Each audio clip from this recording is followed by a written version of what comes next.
नमस्कार दोस्तों, कैसे हैं आप सब। आई होप सभी लोग स्वस्थ होंगे, मस्त होंगे बेटा। और आशा करते हैं कि सभी का जो लोग एग्ज़ाम दे आए हैं सबका अच्छा हुआ होगा। और उम्मीद करते हैं कि जिनका बाकी है उन लोगों का भी एग्ज़ाम अच्छा हो। ठीक है बेटा। अच्छा, जो एग्ज़ाम चल रहे हैं एसएससी जीडी के, तो मैं उन्हीं एग्ज़ाम का एनालिसिस करके अब से 4 से 5 दिन में जो एग्ज़ाम हुआ है बेटा, उसका एनालिसिस के बाद आपके लिए मैथ के 10 से 12 क्वेश्चन आपको दे रहा हूँ।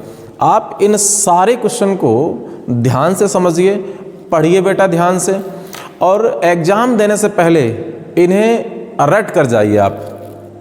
ठीक है। ये तो हो गई आज के वीडियो की बात बेटा। इससे पहले एक चीज़ और आपको बता देना चाहते हैं बेटा, हमने 5 से 6 वीडियो नहीं कहेंगे, वो लाइव सेशन बेटा लिए हैं हिंदी के, प्रैक्टिस सेशन है हिंदी का। तो अगर आपने वो लाइव सेशन हिंदी का नहीं देखा है तो प्लीज़ ज़रूर देख लीजिए उस लाइव सेशन को।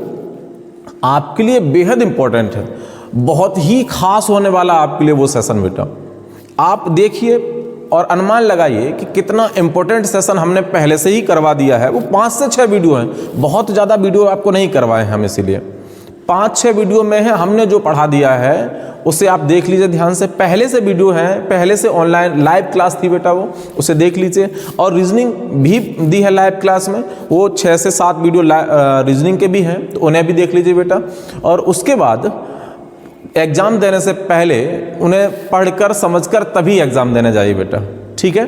चलिए, तो आज हम इस सेशन को स्टार्ट करते हैं बेटा। ज़्यादा बात ना करके सीधा शुरुआत करते हैं इस सेशन की। ठीक है। सेशन का पहला क्वेश्चन आपको स्क्रीन पर दिख रहा होगा बेटा। सवाल पढ़िए और फिर आंसर कीजिए। ठीक है बेटा। चलिए देखिए बेटा, कह रहा है ए और बी मिलकर एक काम को 30 दिन में समाप्त कर सकते हैं। ए और बी मिलकर एक काम को 30 दिन में समाप्त कर सकते हैं। ठीक है। उन्होंने 20 दिन काम किया, उसके बाद बी काम छोड़कर चला गया। ठीक है ना, उसके बाद बी छोड़कर चला गया। ठीक है। शेष काम ए ने अकेले किया, ठीक, जिसमें 20 दिन का समय लगा। बिल्कुल। बताइए ए अकेला वह काम कितने दिन में करेगा बेटा। ठीक है। कह रहा ए अकेला उस काम को कितने दिन में करेगा। चलिए समझते हैं बेटा, बिल्कुल इजी है, आसान है, आप विदाउट पेन कर सकते हैं इस सवाल को। ठीक है। देखिए ए और बी 2 लोग हैं बेटा। ठीक है ना, ए और बी 2 लोग हैं, ये ए और बी 2 लोग हैं बेटा। दोनों मिलकर काम समाप्त करते हैं 30 दिन में। कितने दिन में बेटा? 30 दिन में। दोनों 30 दिन में करते हैं। ठीक है ना। दोनों ने किया, स्टार्ट कर दिया काम, और काम शुरू करने के 20 दिन के बाद बी छोड़कर चला जाता है। तो मतलब दोनों ने 20 दिन तो कर लिया ना, ए और बी दोनों हैं, दोनों ने 30 दिन कर सकते हैं, 30 दिन में काम समाप्त करते हैं। लेकिन दोनों ने 20 दिन किया, उसके बाद बी छोड़कर चला गया, तो 20 दिन दोनों ने कर लिया। ठीक है। दोनों का कितने दिन का है? 30 दिन का। दोनों ने किया कितने दिन? 20 दिन। तो दोनों कितना अपना काम छोड़ गए? आप कह सकते हो सर 30 दिन का काम 20 दिन किया, इसका मतलब 10 दिन छोड़ गए। तो चलिए 10 दिन का काम छूट गया बेटा इनका। ए और बी का 10 दिन का काम है, ऐसा लिख देते हैं। ए बी का 30 दिन का काम है, जिसमें से उन्होंने 20 दिन किया साथ में, उसके बाद छोड़ गए काम, तो 10 दिन का छोड़ गए। 10 दिन का काम से मतलब बेटा हुआ कितना? 1/3 भाग काम छोड़ गए। 1/3 भाग काम छोड़ गए ए बी, और छोड़ बी ए नहीं छोड़ा, केवल बी छोड़ा, तो बी छोड़ गया 1/3 काम। और इस काम को अकेले ए करता है, और ए ने इस काम को करने में कितना दिन लिया? तो 20 दिन लिया बेटा। मतलब इस 1/3 काम को, माने इस तिहाई भाग काम को करने में ए अकेला 20 दिन लेता है बेटा। ए अकेला इस काम को करने में 20 दिन लेता है। इसका मतलब ये हुआ बेटा कि आप 3 में से 1 यूनिट काम करते हैं, 1 भाग काम करते हैं, आपको 20 दिन लगते हैं। तो बताइए टोटल 3 यूनिट काम है, आप 3 यूनिट काम करने में कितने दिन लेंगे? तो आंसर हो जाएगा बेटा आपका 60 दिन। ये आपका आंसर बेटा। ए इस काम को करने में 60 दिन लेगा। बहुत ही इजी है, मैथ बेहद इंपॉर्टेंट भी है और बहुत आसान भी है। उसमें कुछ नहीं होता। हम बचपन से लेकर अब तक बेटा कैलकुलेशन पढ़े हैं, क्योंकि लोग पढ़ाते इस तरह से कि इतना कॉम्प्लिकेटेड बना देते ना उसे, कि पता ही नहीं चलता बच्चे को कि हम और कहाँ से सॉल्व करें। कुछ नहीं करना भाई, मैथ में गुणा भाग हम बचपन से सीखे हुए हैं। गुणा भाग से हमें दिक्कत नहीं होती है, हमें दिक्कत होती बेटा इसकी लैंग्वेज समझने से। हम सवाल की शुरुआत कहाँ से करें हमें यही नहीं पता चलता। तो हमारे लिए इंपॉर्टेंट है सवाल को शुरू करना। ना, सवाल कहाँ से स्टार्ट करते हैं, कैसे हम रिलेट करते हैं पूरे सवाल को एक साथ, इंपॉर्टेंट ये होता है। तो आपको भी अगर समझ में नहीं आता तो प्लीज़ पूरा वीडियो देखिए, लगातार आप बने रहिए मेरे साथ। वादा आपसे कि आप एकदम से मैथ बेहद ज़बरदस्त करवाएंगे आपका, ठीक है ना, लेकिन लगातार रहना पड़ेगा। आप चाहो बेटा एक वीडियो से कुछ भी हो जाएगा, एक दो वीडियो देखने के बाद नहीं, आप लगातार सेशन देखिए मेरे, उसके बाद आपको खुद में भरोसा हो जाएगा कि हम मैथ कर लेंगे। चलिए बेटा आ गया समझ में सबको। सेकंड क्वेश्चन की बात करते हैं। सेकंड क्वेश्चन आपको स्क्रीन पर दिख रहा होगा, आप ध्यान से सेकंड क्वेश्चन पढ़िए और फिर आंसर कीजिए बेटा। देखिए ध्यान से, कह रहा है किसी समबाहु त्रिभुज ABC का केंद्रक G है, ठीक है ना, एक समबाहु त्रिभुज है, उसका केंद्रक G है, AB बराबर 6 सेंटीमीटर, तो AG की लंबाई ज्ञात कीजिए। AG की लंबाई क्या होगी आपको ये बताना है, ठीक है बेटा, ध्यान से समझिए। अच्छा देखिए, ये एक समबाहु त्रिभुज है बेटा, ये बना दिया हमने एक समबाहु त्रिभुज। क्या बना दिया बेटा? समबाहु त्रिभुज। इस समबाहु त्रिभुज की जो भुजाएं है ना बेटा, वो 6 सेंटीमीटर हैं। ऐसा सवाल में दिया है कि ये भुजाएं 6 सेंटीमीटर बेटा। ये A है, ये B है, ये C है, ये सारी भुजाएं बेटा, क्योंकि AB की लंबाई 6 सेंटीमीटर है बेटा, तो सारी फिर 6-6 सेंटीमीटर होंगी। क्यों होंगी? क्योंकि त्रिभुज कौन सा है बेटा? त्रिभुज समबाहु त्रिभुज है। तो अगर त्रिभुज समबाहु है तो भुजाएं समान होंगी, प्रत्येक भुजा सेम होगी बेटा, ठीक है ना। चलिए बना दी हमने। अब आप क्या करते हैं, इसने केंद्रक की बात की। एक्चुअली केंद्रक क्या होता है बेटा? ये इसका शीर्ष है इस त्रिभुज का, ठीक है ना, और इस भुजा का ये मिड पॉइंट है, इस भुजा का ये मिड पॉइंट है बेटा, ठीक है ना, ये मिड पॉइंट है। इस मिड पॉइंट को इस शीर्ष से मिला दो, ये मिल गया बेटा, ठीक है ना। ऐसे ही इधर से मिला दो इस वाली भुजा के मिड पॉइंट को। सपोज दैट ये बेटा देखो, ये बन गया, ये इसका मिड पॉइंट। अब जैसे इसे मिला दो बेटा, यहां से इसे मिला दो, इस तरह से, इस तरह से। तो ये जो मिड पॉइंट है ना बेटा, ये जहां ये तीनों माध्यिकाएं प्रतिच्छेदित कर गई एक दूसरे को, तीनों माध्यिकाएं जहां एक दूसरे को काट गई, बस इसी मिड पॉइंट को केंद्रक कहते हैं, ठीक है ना। अब यहां अगर आपने इसे नाम दे दिया C बेटा, इसे नाम दे दिया C, तो आपसे वो पूछ क्या रहा है? उसने आपसे ये कहा है कि आप A से लेकर G तक की, इसे नाम दे दिया G बेटा, ठीक है ना। अब आपसे कह रहा है A से लेकर G तक की ये डिस्टेंस बता दो कितनी होगी, ये बता दो, ये पूछा आपसे उसने, ठीक है ना। चलिए बेटा कैसे निकालेंगे, तो आप ध्यान से समझिए। हम आपको अलग अलग कॉन्सेप्ट अलग अलग मेथड से बता देते हैं कि आप इधर से भी सॉल्व कर सकते हैं, इसे इधर से भी सॉल्व कर सकते हैं, ठीक है ना। तो पहले अच्छा इसका भी नाम दे देते हैं बेटा कोई, चलिए इसे D नाम दे देते हैं, ठीक है ना। ये जो माध्यिका है ना, माध्यिका, इसे D नाम दे देते हैं। देखिए इसे ऊंचाई कह दें, इस त्रिभुज की ऊंचाई कह दें बेटा, इसे माध्यिका कह दें, और नाम इसका है AD। ये बेटा कभी ये आपको माध्यिका निकालनी समबाहु त्रिभुज में, तो आप फॉर्मूला लगा देते हैं बेटा, 3/2 भुजा लगा देते हैं, 3/2 भुजा लगा देते हैं, बस हो गया, ठीक बेटा। तो √3/2 भुजा की जगह पे बेटा 6 कर दोगे, तो यहाँ से आप इसे सॉल्व करोगे बेटा, तो हो जाएगा 3√3, 3√3 सेंटीमीटर आ गई बेटा। ये इसकी लंबाई हो गई, ठीक है।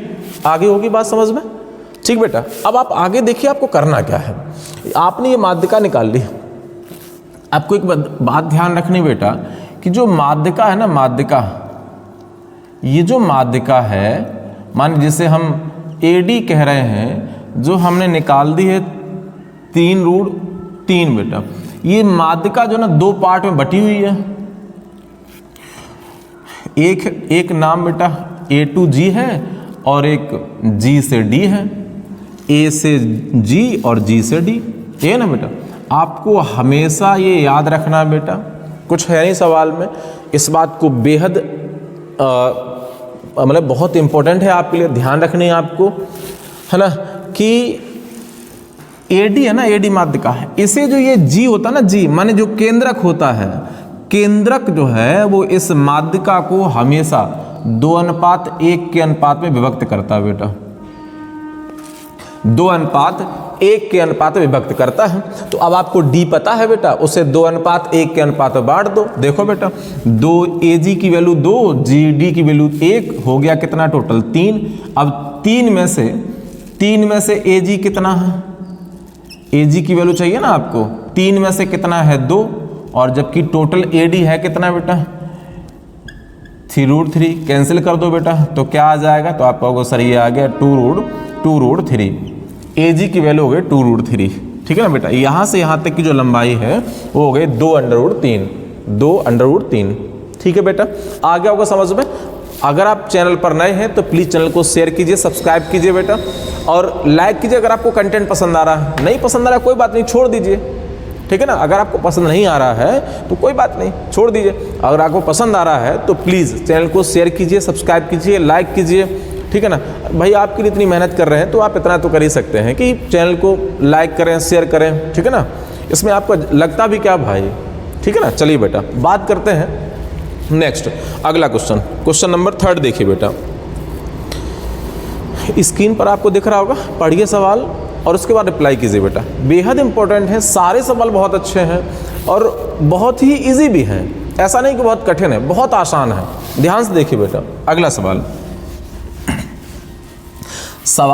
कह रहा है किसी व्यापारी ने अपने व्यवसायी बट्टे की दर 25% से 15% कर दी। 25% से 15% कर दी। इससे विक्रय मूल्य में कितनी वृद्धि होगी? बताइए विक्रय मूल्य पे क्या फर्क पड़ेगा अगर वो बिक्री जो व्यवसायी है ना वो बट्टे को 25% के स्थान पर 15% कर दे। ठीक है, देखिए बेटा क्या आंसर आएगा। कह रहा है कि कोई व्यवसायी है वो बट्टा देता है बेटा, छूट देता है, डिस्काउंट दे रहा है, छूट दे दी कितने परसेंट की? 25% की। ठीक है बेटा 25% छूट दे दी उसने। ठीक है, अब अगर कोई व्यक्ति, कोई व्यवसायी, कोई दुकानदार अगर 25% छूट देगा ना तो फिर बेचेगा कितने में? तो आप कहोगे सर 25% मैंने 100 पे 25 छोड़ दिए तो कितने बचे? तो आप कहोगे सर ये बच गए, इस वस्तु बेच दी उसने, होगी कितने में? तो आप कहोगे सर 75% में।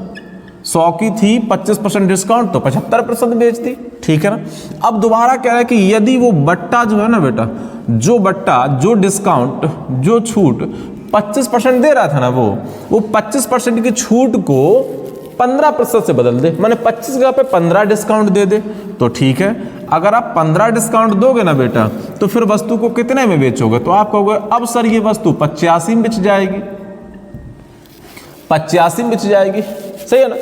चलिए सवाल पूछ रहा है कि इससे विक्रय मूल्य में कितने प्रतिशत की वृद्धि हुई? तो बता देते हैं बेटा इसमें क्या दिक्कत है। पहले बेच रहे थे वस्तु कितने में? 75 में, अब बेच रहे हैं कितने में? 85 में। कितने रुपए बढ़ गए? तो आपको सर 10 की वृद्धि हो गई। कितने पे 10 बढ़े? 75 पे। पहले वाला 75 था, 75 पे 10 बढ़ गए। बताइए कितने % हो गए बेटा? 25 या 75, 25 को 100, ये हो जाएगा 40 बटे, इधर लिख रहे हैं बेटा 40/3। 40/3 का मतलब हो गया 13 से 1/3%। आंसर आपका 13 से 1/3% आंसर बेटा। बताइए कहाँ कठिन मैथ है, एकदम से आसान होता है। डिपेंड करता है कि आप उसे कैसे पढ़ते हैं सवाल को। सवाल एग्जाम में भी जाइए तो कभी भी सवाल पढ़ने में जल्दबाजी मत कीजिए बेटा। कैलकुलेशन में आप जितना फास्ट हो सकते हैं वो कीजिए, लेकिन सवाल आसानी से बिल्कुल कॉन्सेंट्रेट होके ध्यान एकाग्रचित करके पढ़िए ताकि बार बार सवाल ना पढ़ना पड़े। एक बार में पूरा सवाल दिमाग में पूरा समीकरण आपका बन जाना चाहिए कि हम कैसे सॉल्व करेंगे। ठीक है बेटा। चलिए इसका आंसर सही है सी, 13 से 1/3%। ठीक है बेटा। बात करते हैं अगले सवाल की। नेक्स्ट सवाल देखिए बेटा, क्वेश्चन नंबर 4 देखिए, ध्यान से सवाल पढ़िए, स्क्रीन पर दिख रहा होगा आपको।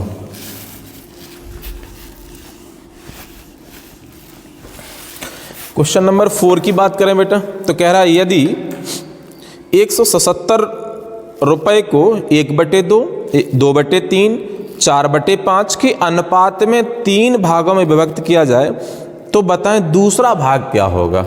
ठीक है बेटा। देखिए 177 रुपए हैं आपके पास या 177 संख्या है आपके पास, उसे 1/2, 2/3, 4/5 के अनुपात में विभक्त करना है तो दूसरा भाग क्या होगा ये बताइए। चलिए देखते हैं बेटा। पहला भाग ये हो गया बेटा, पहला भाग ये हो गया बेटा दूसरा भाग, ये हो गया तीसरा भाग, ठीक है ना। ये 3 भाग हो गए बेटा। तीनों भागों की बात करते हैं।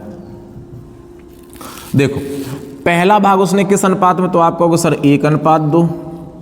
दूसरा भाग तो आप कहोगे सर 2:3। तीसरा भाग आप कहोगे सर ये है उसने 4:5। बस यही तो है ना रेशियो, इसी अनुपात बांटना है, 1/2, 2/3 और 4/5।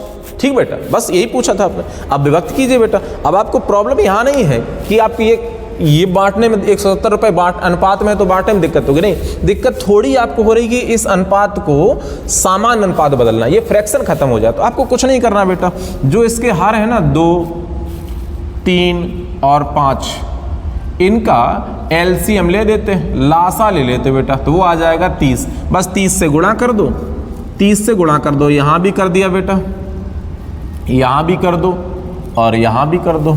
बस ये रेशियो जो है ना बेटा वो बदल जाएगा। ये आ गया कितना बेटा, तो आपको सर ये 15 हो गया। ये काट दो बेटा तो आपको सर ये 20 हो गया। इसे काट दो बेटा, ये 24 हो गया। बस पहला भाग 15 होगा, दूसरा भाग 20 होगा, तीसरा भाग 24 होगा। तीनों भाग हो गए बेटा।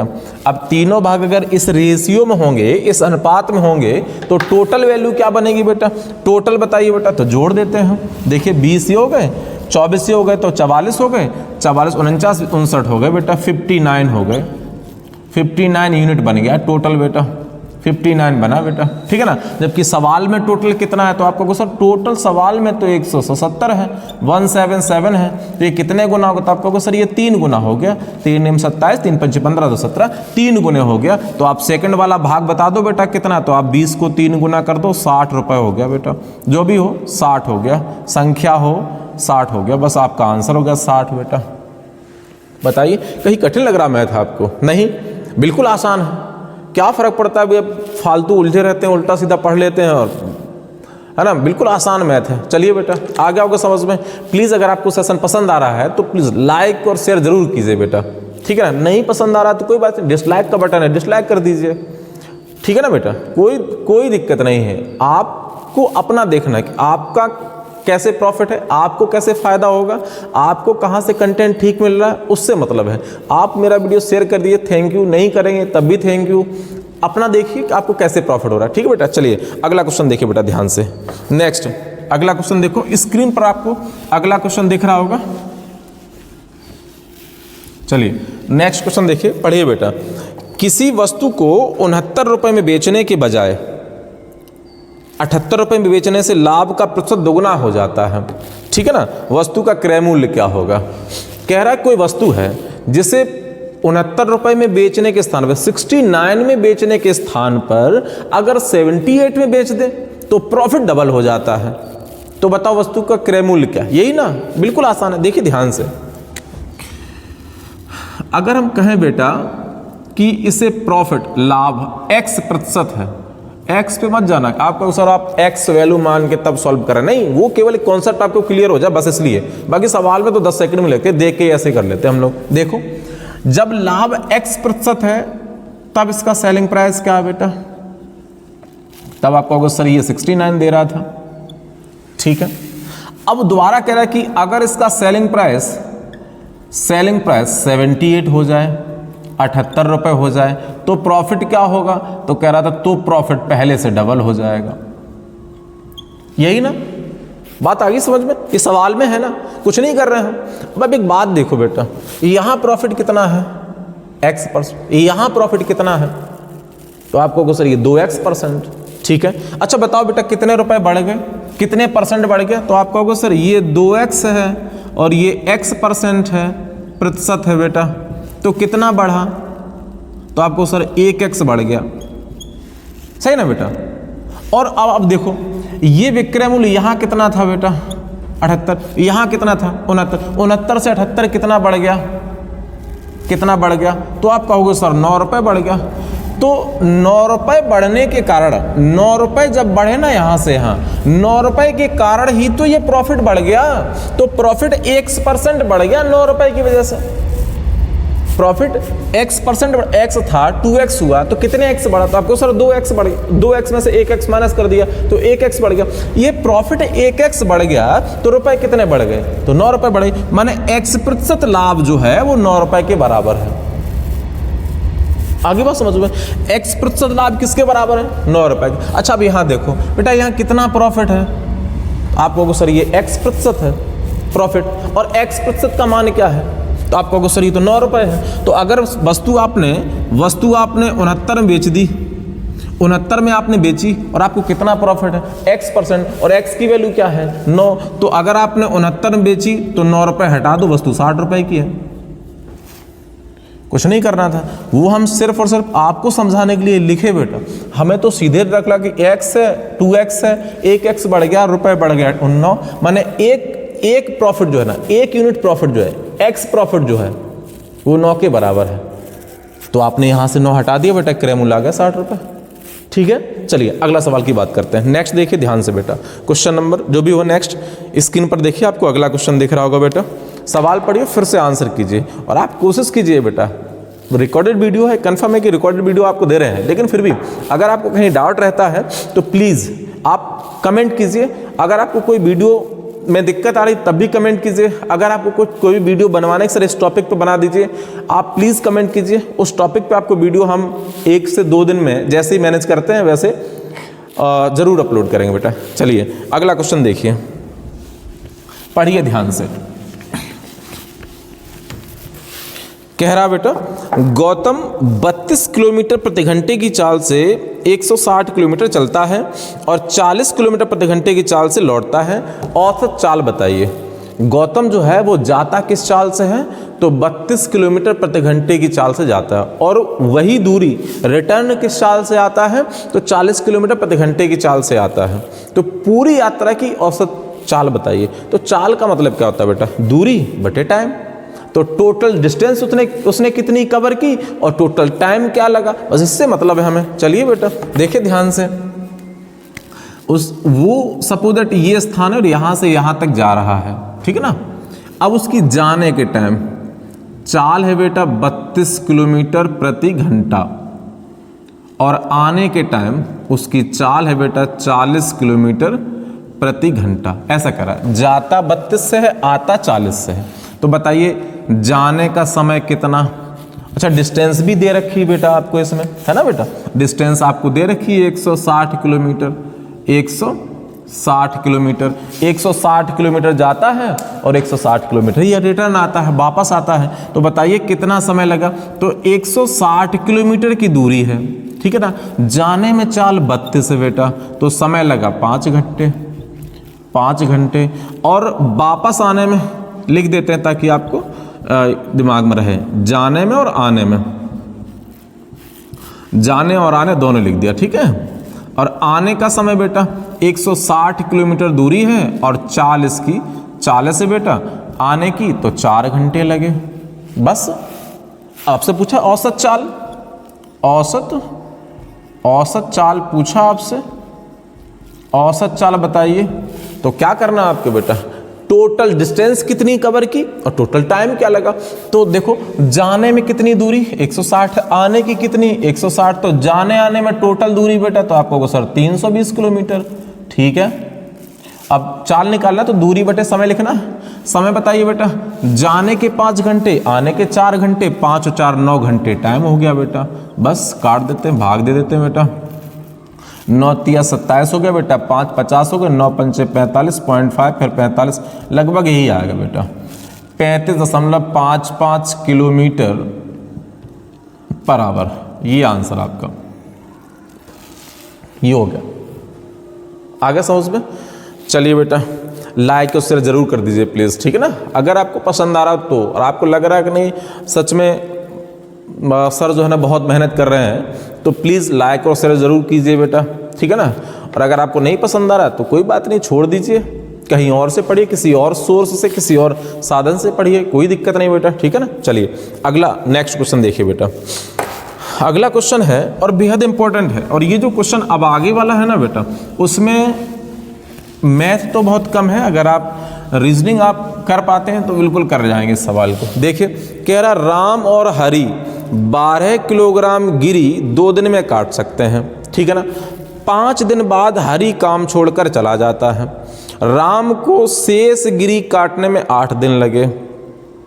यदि कुल 58 किलोग्राम गिरी काटी गई हो तो हरि को 10 किलोग्राम गिरी काटने में कितना समय लगेगा।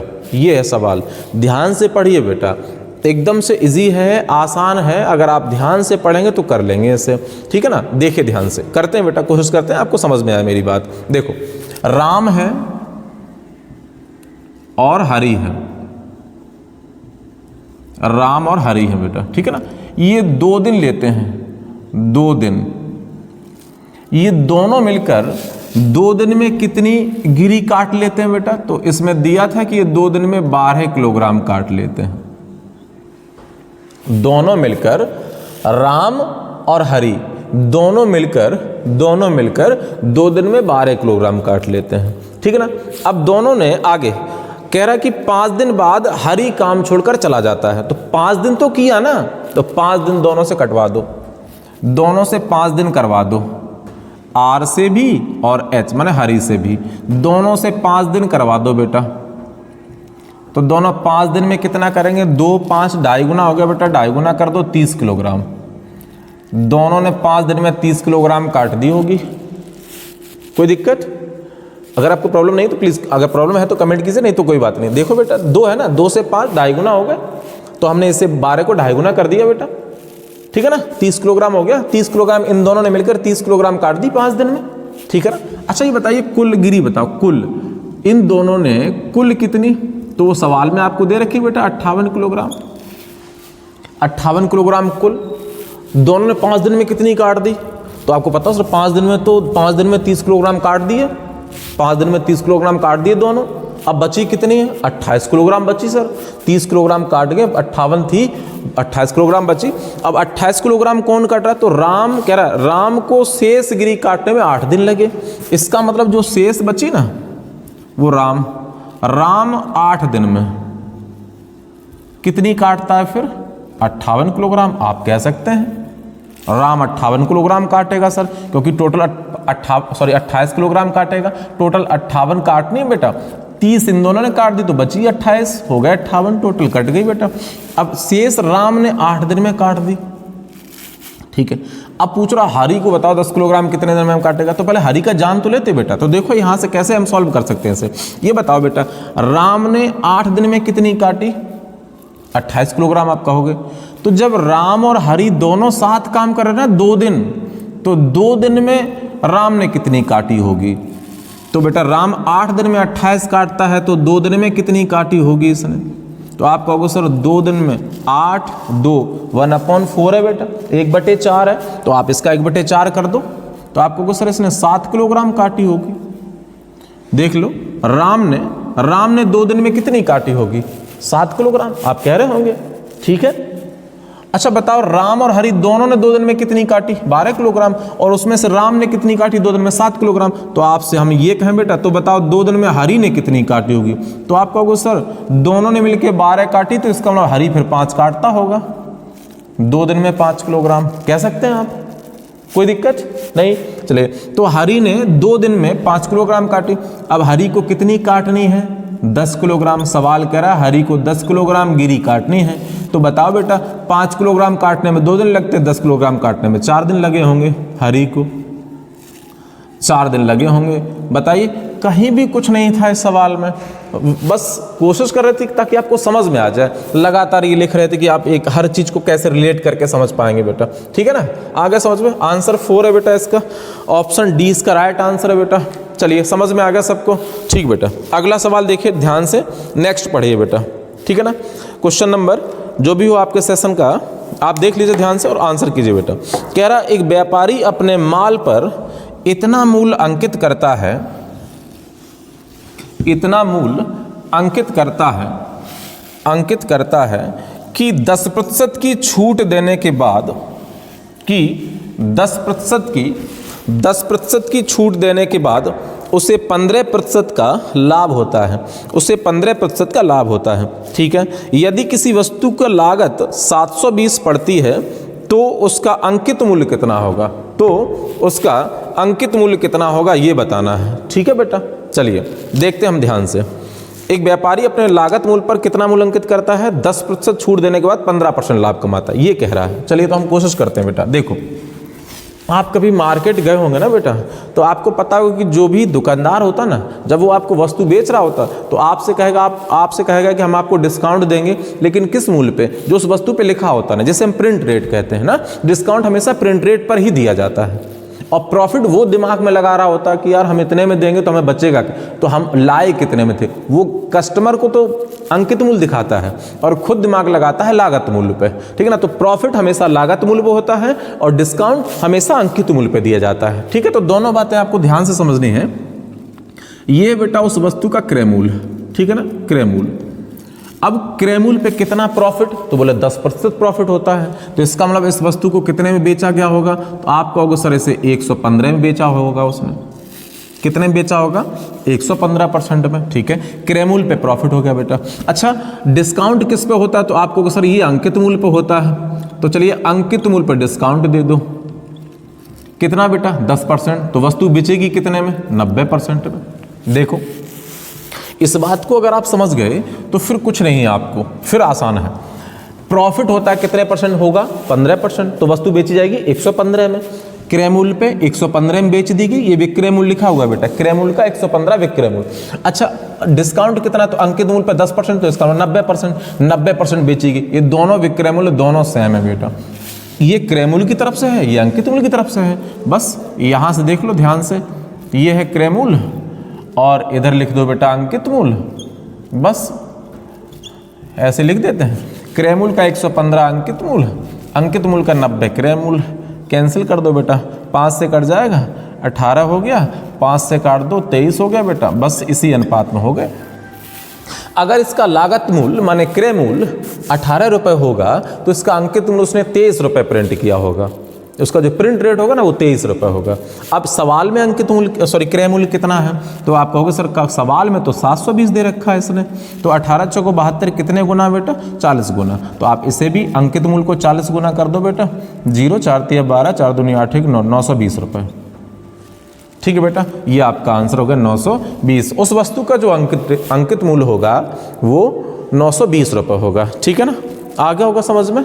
ऑप्शन ए इसका सही आंसर है बेटा। ठीक है, प्लीज अगर आपको सेशन पसंद आए तो लाइक जरूर कीजिए बेटा। ठीक है, और नहीं पसंद आए तो आप डिसलाइक भी कर सकते हैं, कोई बाउंडेशन नहीं कि आप डिसलाइक नहीं करेंगे। हाँ, वो हम समझते हैं, अगर आप डिसलाइक करेंगे तो इम्प्रूव करेंगे, कमेंट करेंगे आप तो कुछ ना कुछ हम सुधार करेंगे बेटा। कि नहीं आपको पसंद नहीं आ रहा भाई, तो हम कुछ और सोचते हैं, कुछ और इम्प्रूव करेंगे खुद में। तो प्लीज़ आपको जो अच्छा लग रहा हो, लाइक करना तो प्लीज़ लाइक कीजिए, डिसलाइक करना डिसलाइक कीजिए।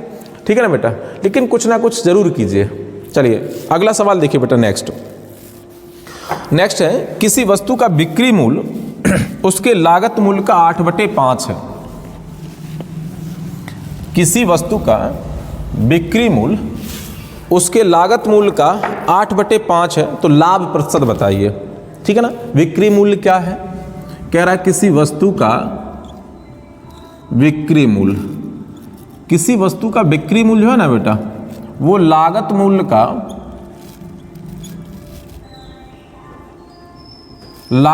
का 8/5 है। बस ये जो लैंग्वेज है ना, ये भाषा, ये समझनी है आपको। अगर आप ये समझ गए तो बिल्कुल आसान है, और नहीं समझो तो फिर एकदम से कॉम्प्लिकेटेड लगता है सवाल। कह रहा है किसी वस्तु का बिक्री मूल्य क्या है, बिक्री मूल्य क्या है, बोले लागत मूल्य का 8/5। मतलब ये लागत मूल्य का 8/5, मतलब कि अगर लागत मूल्य बेटा 5 है तो इसका बिक्री मूल्य 8 है। मतलब वस्तु 5 रुपए की है, अगर 5 रुपए वस्तु का लागत है तो वस्तु बेचेगी 8 में। 5 वाली वस्तु 8 में बेच दी, 5 वाली वस्तु 8 में बेच दी, माने 3 का प्रॉफिट है बेटा। कितने का प्रॉफिट है, 3 का प्रॉफिट है। बताइए कितने प्रतिशत बना, ये लाभ का प्रतिशत कितना है, तो परसेंटेज निकाल दो बेटा। 5 20 20 दिया 60%। कितना आंसर होगा बेटा, 60%। 60% का सही आंसर है।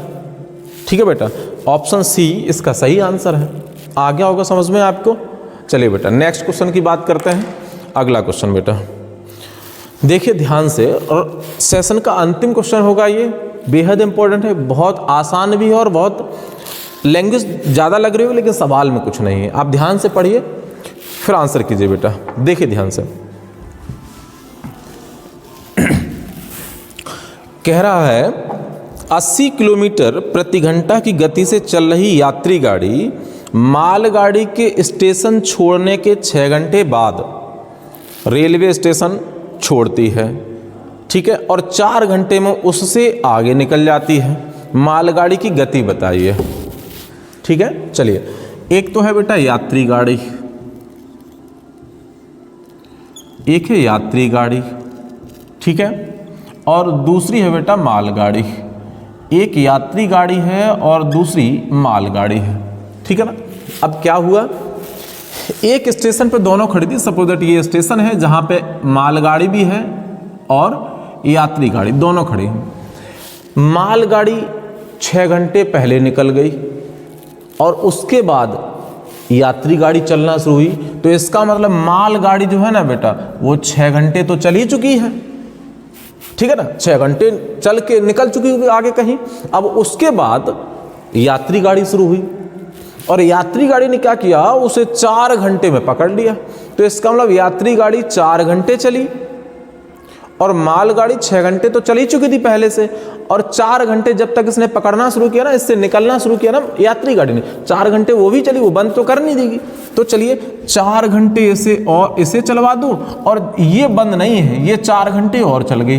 इसका मतलब ये हुआ बेटा कि यात्री गाड़ी ने 4 घंटे में जितनी दूरी तय की होगी उतनी ही दूरी इसने 10 घंटे में कवर की, ठीक है बेटा।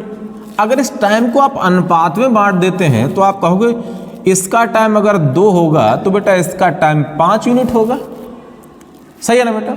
और आपको ये बात अच्छे से पता होगी, नहीं पता तो आप समझिए इस बात को कि अगर कोई 2 गाड़ियां, 2 व्यक्ति समान डिस्टेंस तय करते और उनका समय का अनुपात दिया हो तो उनके चाल का जो अनुपात होगा वो उनके द्वारा लिए गए समय के अनुपात के व्युत्क्रमानुपात में होता है, रेसिप्रोकल होता है बेटा, उल्टा होता है। तो चाल का अनुपात क्या होगा, तो आप कहोगे सर चाल का अनुपात 5:2 होगा। ये चाल का अनुपात हो गया, ठीक है बेटा, ये चाल का रेशियो है। समय का 2:5 है तो चाल का 5:2 होगा, यानी यात्री गाड़ी की चाल 5 होगी तो माल गाड़ी की चाल बेटा 2 होगी। अब उसने सवाल में दे रखी है आपको कि 80 किलोमीटर प्रति घंटे की चाल से चल रही यात्री गाड़ी की चाल 80 है, यहाँ कितनी है 5। अगर 5 बेटा 80 के बराबर है, 5 80 के बराबर है, तो आप कह देते हैं सर ये 2 यूनिट का मान 32 किलोग्राम होगा। 32 किलोग्राम प्रति घंटे की चाल से मालगाड़ी चल रही होगी बेटा, ठीक है ना। बस आंसर हो गया बेटा आपका, ए ऑप्शन इसका राइट आंसर है, ठीक है। चलिए आज का सेशन इतना ही बेटा, ठीक है। अगर आपको सेशन पसंद आ रहा हो, ठीक, और अगर मेरे द्वारा जो भी वीडियो बेटा आपको प्रोवाइड करवा जा रहे हैं रिकॉर्डेड या फिर लाइव क्लास, अगर आपको पसंद आए तो प्लीज़ लाइक कीजिए, शेयर कीजिए, और अगर आप चैनल पर नए हैं तो प्लीज़ चैनल को सब्सक्राइब कीजिए, ठीक है ना। मिलते हैं नेक्स्ट वीडियो के साथ। आप लाइव